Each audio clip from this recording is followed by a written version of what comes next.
আমি বাড়ি ছিলাম না, আর একজনের অবস্থা একবার দেখো। এই যে আমাদের সুন্দরীর অবস্থাটা একবার দেখুন কি করেছে।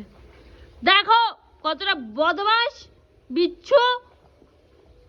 সবাই বলে তুমি খুব ভালো, তুমি তো পচা ছেলে না, মেয়ে মেয়ে পচা মেয়ে তুমি একটা। আমার এত সুন্দর পদ্ম গাছটা পুরোটাই ভেঙে দিয়েছে একদম। ইস, কি সুন্দর পদ্ম গাছগুলো হয়েছিল, কত সুন্দর ছিল এর মধ্যে।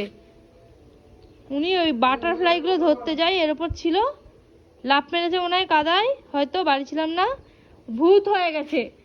পচা মেয়ে একটা, একদম ভালোবাসবো না তোকে আমি, বুঝলি? একদম ভালোবাসবো না তোকে। ইস, কি করেছে, একটু বেরোনোর উপায় নেই। ইস, সেই বিকেল বেলা কি করবে, ঠান্ডা লাগবে। চলো আর কি হবে, চান করিয়ে দিই। শুধু আমার পদ্ম গাছটা ভেঙে দিল, এটাই আফসোস। বদমাস একটা।